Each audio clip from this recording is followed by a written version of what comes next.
During the meeting, I had two specific requests of Mr. Altman and of OpenAI. The first was for an apology to the community, the parents, people affected.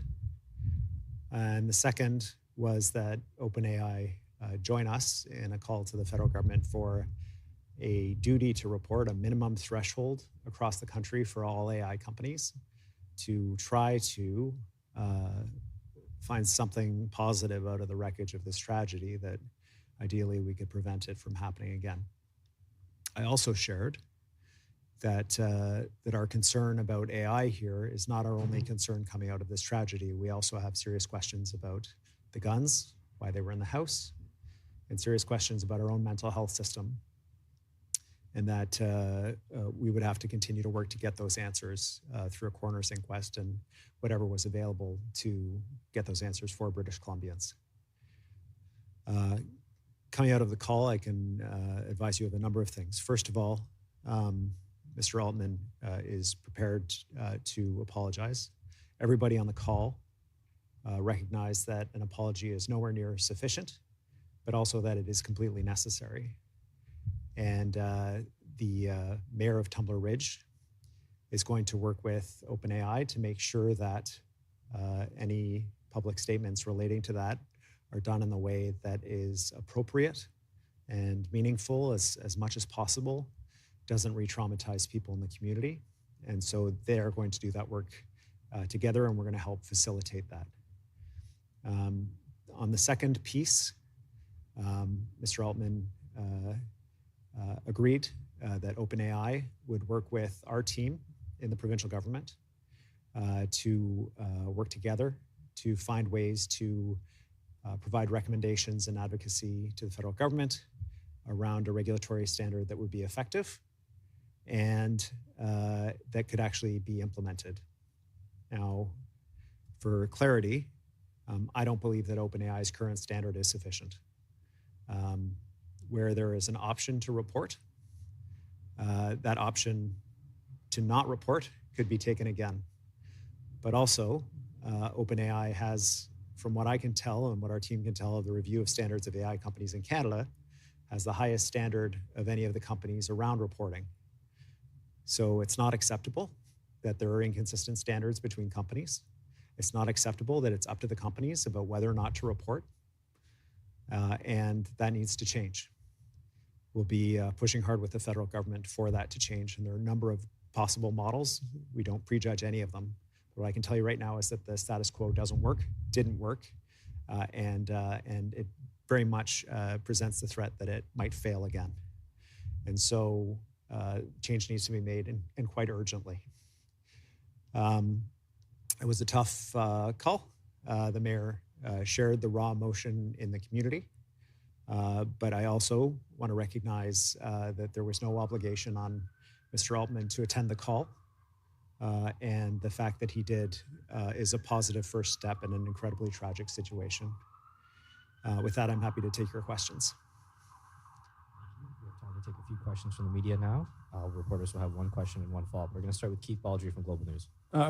Premier, even with an apology and a promise to do better, at the end of the day, how confident are you that these companies, whether it's OpenAI or other companies similar to this, social media companies, artificial intelligence, are simply can't be policed and can't be trusted to police themselves? I mean, as much as talk is fine, but are you confident you're going to actually see the action you're looking for? Yeah, I was very frank with Mr. Altman on the call, as I have been publicly. My message wasn't different. This technology presents incredible promise around medical treatments, around stubborn and challenging issues like climate change. It promises the potential of a full revolution of the technologies available to people, and it's remarkable. It also presents threats, and nobody knows that better than the people of Tumbler Ridge. It is the threat of people misusing this tool to be more effective in killing than they would have otherwise been, or more effective in causing harm, getting money from other people illegally, any number of harms. And it also presents significant possible disruption to our labor market. And people are anxious about that. So like any new technology, we need to make sure that it's working for people, that people aren't working for the technology. And part of that means regulation. And I can't think of a better example of where we need to start on the regulation than ensuring that when these companies have information that harm is going to be caused to people, that they report that to the police, that there's a legal obligation on them to report. That is a legal obligation that can be enforced, that it's not up to them about whether or not they bring the information forward, that it's not up to them to create a panel of experts and deliberate it internally, that there is simply an obligation to bring it forward, and police can determine whether or not they want to act on that information. So changes are needed, and we'll make sure that we're advocating for that to the federal government to try to drag some meaning from this incredibly devastating tragedy. Of course, there's so many questions that go beyond OpenAI's role or non-role here. For example, the RCMP still refused to give out information about the guns, why they were seized, why they were returned. How critical in your eye is that the answers to those questions be forthcoming sooner rather than later? I feel a real urgency to get answers around this, because if we're going to get some kind of meaningful outcome from what is otherwise a meaningless, horrific tragedy, it's that we learn from this to stop it from happening again the next time. And part of the learning is about the OpenAI and AI thresholds around reporting. Part of it is about the guns. Part of it is about mental health services and responses. And we need to get those answers as quickly as possible. The coroner announced the other day he's proceeding with a coroner's inquest in this matter. The police investigation is underway. We're encouraging them to bring forward whatever information they can to assist us in any sort of regulatory change that's needed. And we'll be working with the community as well to make sure that we take any lessons that we can from this horrific tragedy. Rob from CTV. Hi, Premier. Evan Solomon, the Federal Minister for AI, mentioned in an interview I saw earlier today that in his conversation yesterday with Mr. Altman, he characterized Mr. Altman as having a sense of horror and responsibility in relation to what happened. How would you characterize his emotions, or you had a chance to speak with him? How would you characterize how he felt about what happened?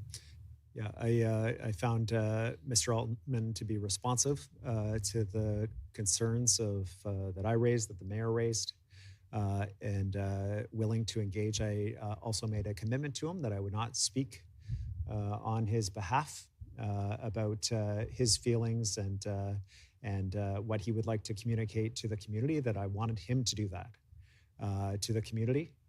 And my understanding is that he will do that, and he'll work with our team and with the mayor to do that in the most appropriate way to the community of Tumbler Ridge that's obviously really hurting. And the mayor really cautioned that he wanted to make sure this was done in the right way, and he is able to assist us in making sure that does happen in the right way and that it's meaningful for the community. And I guess in terms of the nature of the apology, I'll leave it to your judgment if you can. I don't know if it would be an in-person thing, something in writing, but my second question is, my understanding from what the federal government's minister had said is there was sort of 4 asks they'd had, including having Canadians in the OpenAI safety office, whether it be lawyers or people who could provide a Canadian lens to some of these issues, as well as asking OpenAI to go back through past situations they flagged and follow up on those, potentially to prevent future problems. Are there any specific details like that you can share that were communicated that might give people comfort? Hey, OpenAI has pledged to you to do these things. Yeah, I think it's important that the minister federally was able to make that request, and that change is going to be made. We do have different standards as Canadians than Americans around these things. But at the end of the day, OpenAI is one of at least 4 major AI companies that offer chatbot-like services in Canada. The fact that OpenAI has made these changes does not have any meaning for people that use Gemini, that use Anthropic's Claude, that use Grok, or any other sort of similar tools that may have access to information that someone's planning harm, someone's planning violence. It's why we need to have that national threshold, and why we have to have a duty to report. OpenAI's standard still says that they may report. They give themselves permission to report. I want that to be must report, that they have to report. and not just OpenAI, all of the AI companies. I don't want one AI company to find a competitive advantage saying, hey, we're the most private AI. You can plan or do whatever you want with our AI and have a competitive advantage that way. We want everybody to be on the same standard, the same obligation to report, the same consequences, and that is something we need to do as a country. Can you confirm whether the RCMP have now had a chance to review the actual chats in question that were flagged? And also, have you had a chance to review those conversations? Thanks. One of the early questions we asked of the RCMP in order to make sure that our own public inquiry or coroner's inquest would be effective was whether the RCMP had preserved and obtained any relevant social media transcripts. At the time, it was social media focused before the OpenAI piece. Social media transcripts or now AI transcripts related to the shooter's activities online. We were assured by the RCMP both initially around social media and then again after the OpenAI revelations that they had obtained and preserved, issued preservation orders to all of these companies to make sure that the records were preserved and that they had them. So police have incorporated them into the investigation.